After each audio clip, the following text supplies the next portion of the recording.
Chainsaw Man chapter 151 just hit us with the ultimate set of blue balls because after months of waiting to see Denji transform into Chainsaw Man again, we finally have Denji transform in order to save Nayuta. Yeah, baby!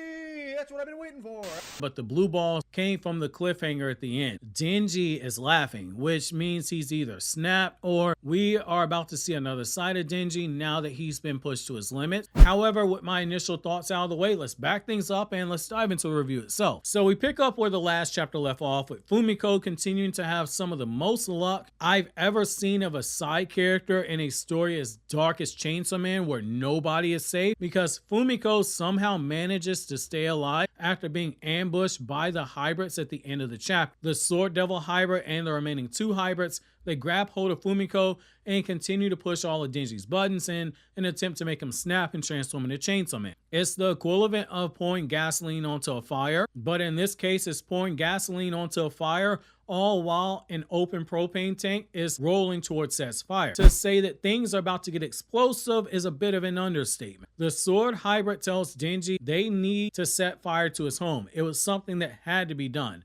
They needed to kill his pets because it was a necessary sacrifice. What are the lives of a few dogs and Meowie if it means being able to get Denji to accept his true power and transform into Chainsaw Man and help them stop the Nostradamus prophecy? They're basically telling Denji, with that level of power that you have, you don't get the luxury of having a normal life anymore. You either do as you're told and you help us, or you continue to suffer, because suffering comes with the urge to survive and find meaning into suffering. And your meaning in the suffering is that there's a world bigger than just your wants and desires. It's basically taking Uncle Ben's speech in Spider-Man, with great power comes great responsibility, and it's warping it into a homicidal and sociopathic twist being placed onto it. This leads to Nayuta having enough and attacking one of the hybrids right there on the spot. And after long last, we see Nayuta finally snap and show that bloodthirsty side of her that we all knew was there, because she is the reincarnation of Makima. While she is a sweet little girl on the outside and she has cute, lovable, adorable moments, on the inside she has a mean streak, because at the end of the day she is still a devil. She is the embodiment that looks can be deceiving. She tells the hybrid to bite off their tongue and die. However, things don't work out in the way that Nayuta is expecting, and we learned something interesting. Nayuta might be the reincarnation of the control devil, but she is nowhere near as strong as Makima. Before Denji or anyone else can do anything, Nayuta is being picked up by the throat and Denji is told flat out, if you move, she dies. I will snap her neck, and Nayuta gets the limitations of her body thrown right in her face. She can't control them because she is too weak, and potentially because all the hybrids are still under Makima's control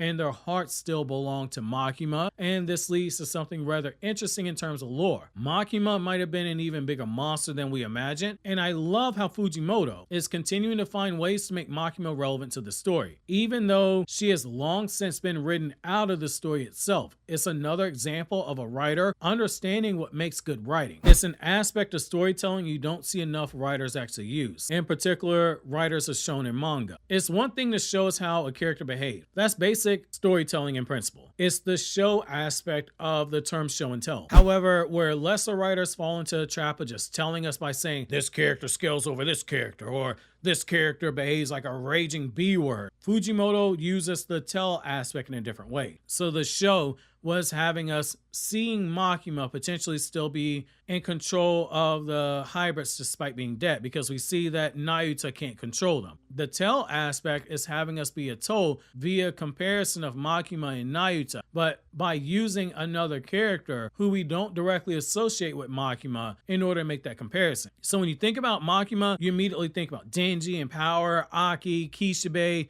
Eventually, you think about the hybrids that she was controlling in the Control Devil arc. However, a great writer knows how to further develop characters by having us see how other characters in universe view them, because that one action accomplishes so much more for them than any feats or displays of power or cruelty that they could do, because it's giving us another perspective to help us form our opinion. We see the hybrids tell Nayuta that if Makima was actually still alive, she would have controlled Chainsaw Man, and she would have used that power to take down the Death Devil. It wouldn't have been a problem for someone like her, which is high praise. At the end of the day, it's probably simping to high levels, but it's still something that you at the very least have to question the validity of it, because there's clearly a level of difference between Nayuta and Makima, which means that Nayuta has so much more that she can grow. We see Denji get told that everything that has happened to him is his punishment for being a lapdog for public safety, but what's interesting here is that while the hybrid is going on and on about all this stuff, we see that mean streak of Nayuta shows up. She flicks her finger to take control of one of the public safety officers, realizing that she can't control the hybrids, so she's going to control the agents and have them off guard the hybrid by shooting them in the head while they're speaking, which releases Nayuta. It's a cold calculation, and it's a very clever calculation at the same time.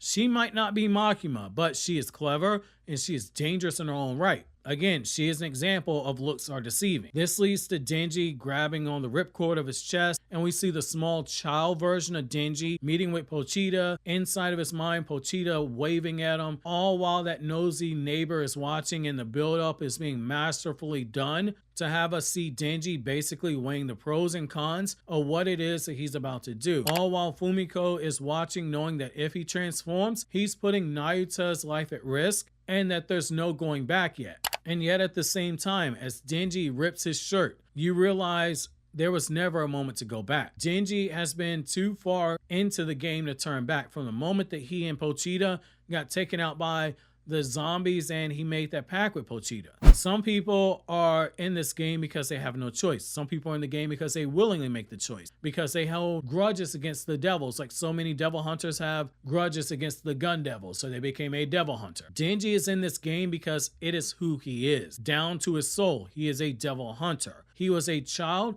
who was slaying devils, and he is Chainsaw Man. He will always be Chainsaw Man.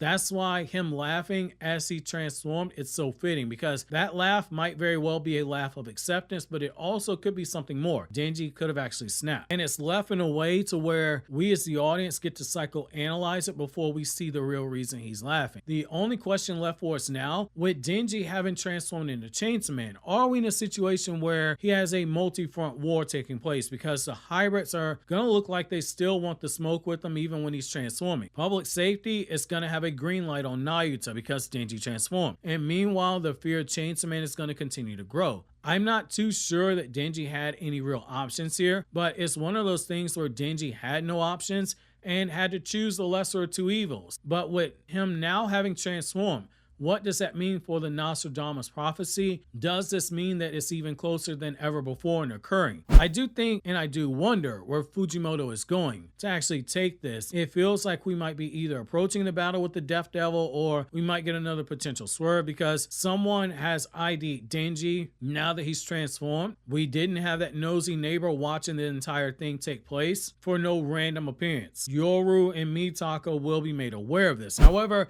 that's going to be my question to you guys. What do you guys think is going to happen to Denji now that he's transformed?